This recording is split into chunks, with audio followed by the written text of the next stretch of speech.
Assalamualaikum warahmatullahi wabarakatuh. Waalaikumsalam warahmatullahi wabarakatuh. Lapar ya ibu-ibu? Sebentar lagi maghrib ya, kita berbuka puasa bersama. Bismillahirrahmanirrahim. Alhamdulillahirabbil alamin. Asyhadu an la ilaha illallah wa asyhadu anna Muhammadur Rasulullah. Assalatu wassalamu ala asrofil anbiya'i wal mursalin wa ala alihi washabihi ajmain, amma ba'du. Pemirsa di rumah yang dirahmati Allah dan jamaah di sini yang dimuliakan oleh Allah. Saya pada hari ini akan mengambil tema tentang kembali kepada fitrah. Salah satu yang kita harapkan dengan berakhirnya Ramadan adalah kembali kepada fitrah atau kesucian diri kita masing-masing sebagaimana bayi yang baru dilahirkan, yaitu dalam keadaan tidak berdosa dan memiliki tauhid yang mantap.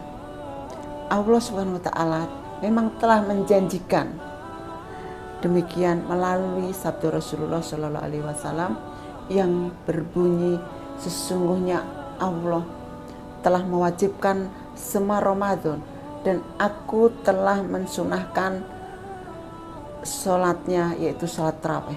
Maka barang siapa berpuasa dan menegakkan sholat mengharapkan ridho dari Allah, keluar dari dosa-dosanya seperti hari ibu melahirkannya. Itu hadis riwayat Imam Ahmad. Sekurang-kurangnya ada 5 tolak ukur keberhasilan ibadah Ramadan yang harus kita buktikan dalam kehidupan kita sesudah Ramadan berakhir. Yang pertama yaitu memiliki tauhid yang mantap. Karena itu berakhirnya Ramadan kita tandai dengan takbir, tahlil, dan tahmid yang merupakan kalimat tauhid. Kemudian yang kedua, memiliki akhlak yang mulia. Hal ini karena ibadah Ramadan telah mendidik kita untuk selalu berakhlak mulia. Yang ketiga, memiliki semangat menuntut ilmu pengetahuan. Hal ini karena aktivitas Ramadan juga telah merangsang kegairahan kita untuk menimba ilmu pengetahuan, khususnya yang menyangkut ajaran agama kita. Nah, sekurang-kurangnya ada beberapa hal tadi ya. Yang keempat sekarang, memiliki semangat untuk memakmurkan masjid. Hal ini karena apa? Ibadah Ramadan juga melatih kita untuk kembali ke masjid, kembali memakmurkan masjid dan kembali beraktivitas di masjid. Kemudian memiliki solidaritas yang tinggi terhadap sesama kaum muslimin. Hal ini karena apa? Ibadah Ramadan juga telah mendidik kita untuk merasakan betapa tidak enaknya rasa lapar dan haus. Lalu secara simbolik upaya membantu mereka yang susah kita lakukan dalam bentuk menunaikan zakat fitrah, bahkan disertai juga dengan infak dan sedekah, yang kesemuanya itu bermuara pada penumbuhan dan pemantapan rasa tanggung jawab sosial. Pemirsa yang dirahmati Allah, jamaah yang ada di studio. Saat akhir Ramadan, kita menerima ucapan selamat atas keberhasilan kita menyempurnakan ibadah Ramadan.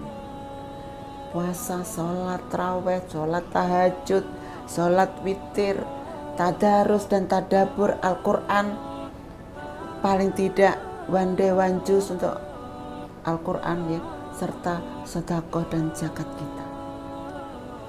Kita juga menerima ucapan selamat atas datangnya Idul Fitri dengan berbagai ungkapan, baik yang baku maupun yang puitis serta naratif. Misalnya Id Mubarak ya. Kemudian selamat Idul Fitri yang penuh berkah. Semoga sepanjang tahun Anda dalam kebaikan. Betul tidak para jamaah? Betul ya. Menerima amal kita semua. Ya Allah yang Maha Mulia, kabulkanlah permohonan kami ini. Dan begitu. Jadi hakikat kembali ke fitrah itu antara lain dapat dimaknai sebagai berikut. Yang pertama, Idul Fitri adalah kembali suci dari dosa setelah kita taubatan nasuha sepanjang bulan Ramadan. Ya, tentu saja ibadah itu diikuti dengan upaya peningkatan Syawal agar apa? Sepanjang hari, sepanjang pekan, sepanjang bulan dan sepanjang tahun serta sepanjang hidup kita selalu dalam keadaan suci itu. Ya.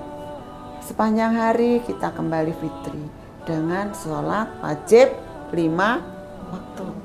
Nah, lebih baik ditambah sholat rawatib sebelum dan sesudah sholat fardu. Lebih bagus lagi ditambah dengan sholat duha. Ya, tentu saja ibu-ibu di sini sudah pasti melaksanakan ini. Ya, amin. Lebih sempurna dengan sholat tahajud dan sholat witir di malam hari. Seperti yang kita lakukan sepanjang Ramadan, disempurnakan kefitrian kita sepekan dengan sholat Jumat, disempurnakan kefitrian kita sepanjang tahun dengan puasa Ramadan dan zakat mal serta zakat fitrah, disempurnakan kefitrian kita sepanjang hayat dengan melaksanakan haji bagi yang mampu itu. Nah, itulah fasilitas, itulah kemudahan, itulah karunia yang diberikan oleh Allah yang Maha Rahman dan Rahim. Allah yang Maha Pengasih, tidak pilih kasih. Allah yang Maha Penyayang, tak pandang sayang. Nah, itu. Ajaran doa dalam agama Islam juga mencerminkan perlunya upaya terus-menerus kembali ke fitri itu. Dua doa diantaranya adalah doa harian berikut ini. Ya Allah, jadikanlah permulaan hari ini sebagai kebaikan. Jadikanlah pertengahan merupakan keberuntungan. Dan jadikanlah ujung hari ini sebagai keberhasilan. Betul ya? Ya. Kami mohon perbaikan amalan ibadah agama kami yang merupakan pelindung segala urusan kami. Kami mohon perbaikan keadaan dunia kami yang merupakan tempat kehidupan kami. Kami mohon perbaikan takdir akhirat kami yang merupakan tempat kembali kami. Kami mohon jadikan hidup kami sebagai tambahan bagi kami untuk berbuat segala kebaikan. Kami mohon jadikan kematian kami nanti sebagai peristirahatan akhir bagiku dari segala kejahatan. Amin amin ya robbal alamin ya. Nah, jemaah yang dirahmati Allah, melalui momentum Idul Fitri, marilah kita upayakan terus-menerus fitrah suci kita. Kita tingkatkan terus amalan ibadah ilahiyah dan insaniyah. Kita istiqomahkan dan kita kokohkan keimanan, ketauhidan dan keislaman kita. Kedua fitrah kita adalah makhluk pengasih penyayang. Rasa kasih sayang adalah sebuah fitrah. Sebagai contoh dalam kehidupan keluarga kita, kakek nenek, tiada henti menceritakan kelucuan, kepintaran, dan bahkan keusilan cucunya. Kehadiran cucu benar-benar bikin hidup lebih hidup ayah. Bunda tidak pernah mau kalah membanggakan anaknya saat berkumpul di suatu arisan. Betul tidak? Ya, anak saya jadi insinyur, anak saya jadi pemborong, anak saya jadi dokter dan lain sebagainya. Anak saya jadi hafidoh ataupun hafiz gitu ya. Nah, sampai-sampai beberapa orang tua seusia cucu ataupun anak tidak pernah dianggap dewasa ya oleh kakek neneknya atau ayah bundanya. Itu adalah contoh fitrah kasih sayang dan cinta kasih terhadap manusia. Pemirsa yang dirahmati Allah dan jemaah yang ada di studio, fitrah kasih sayang itu harus direalisasikan pada sesama makhluk, yaitu makhluk Allah, kepada sesama manusia, kepada hewan, bahkan kepada tumbuhan. Realisasi kasih sayang itu tentu harus Islami. Realisasi kasih sayang itu tidaklah berujung sepanjang kehidupan di dunia ini. Kasih sayang dalam Islam melampaui batas waktu, jarak, dan tempat, baik kasih sayang terhadap teman, sahabat, kerabat, dan keluarganya sendiri. Islam adalah agama rahmatan lil alamin, agama kasih sayang untuk seluruh alam. Nah, barang siapa yang tidak menyayangi manusia, Allah tidak akan menyayangi kita ya. Itu hadis riwayat Tirmidzi. Sekali-kali tidaklah kalian beriman sebelum kalian mengasihi. Wahai Rasulullah, semua kami pengasih, jawab mereka. Berkata Rasulullah, kasih sayang itu tidak terbatas pada kasih sayang salah seorang di antara kalian kepada sahabatnya mukmin ya, tapi untuk seluruh umat manusia. Itu hadis riwayat At-Tabrani. Nah, kemudian yang ketiga, fitrah kita adalah kedamaian. Sangat tidak nyaman perasaan kita, terasa panas suasana kita ketika ada konflik, pertentangan, apalagi permusuhan sekecil apapun.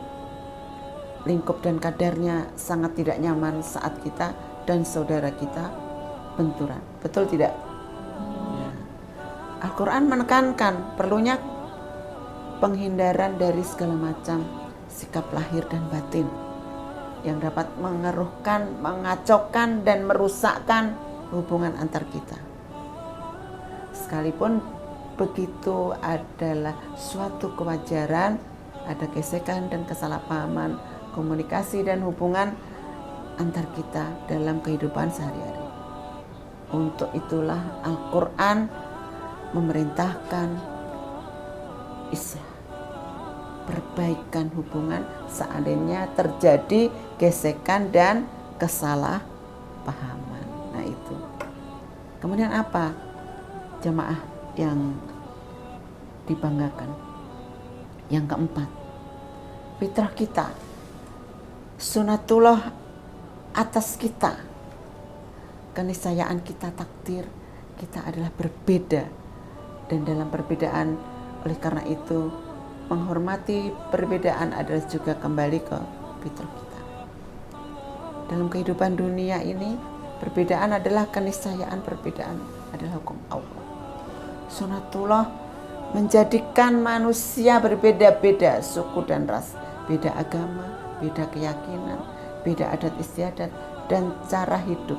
Perbedaan itu untuk kelestarian hidup manusia. Perbedaan itu juga ditunjukkan agar manusia berlomba-lomba dalam mencapai kebaikan. Nah itu.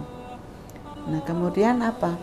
Bulan Syawal adalah bulan peningkatan amal ibadah kita untuk meningkatkan iman dan takwa kita kepada Allah Subhanahu wa Ta'ala.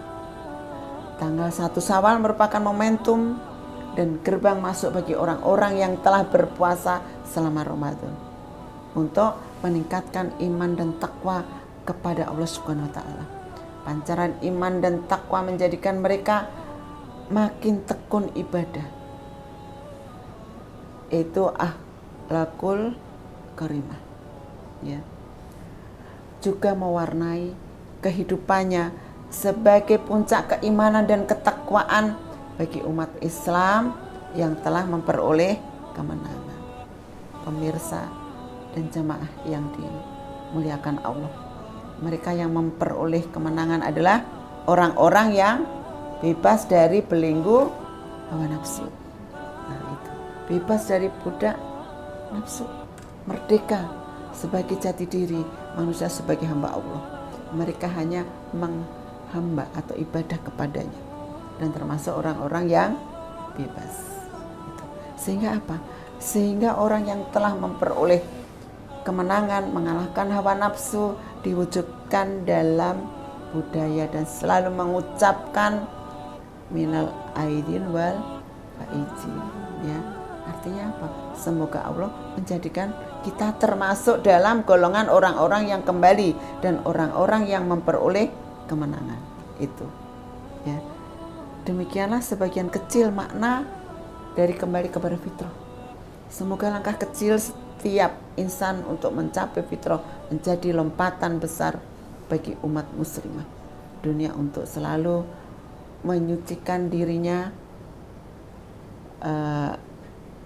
menebarkan kasih sayang untuk semesta, ya, mendamaikan diri, keluarga dan umat, serta meningkatkan ukhuwah yang islami untuk kemaslahatan umat manusia. Amin amin ya robbal alamin. Nah, itu yang dapat saya sampaikan pada hari ini, ya, para jamaah. Nanti jangan lupa salat tarawih, ya. Jadi pahalanya lebih besar, biar nanti dalam sebulan penuh itu kita mendapatkan pahala dari Allah Subhanahu wa taala. Ya. Semoga apa yang saya sampaikan ini dapat bermanfaat bagi kita semua. Mohon maaf apabila ada kesalahan dalam penyampaiannya. Akhirul kalam, subhanallahumma wa bihamdika asyhadu an la ilaha anta astaghfiruka wa atubu ilaik. Wablahul muwafiq ila aqwamit thoriq. Wassalamualaikum warahmatullahi wabarakatuh.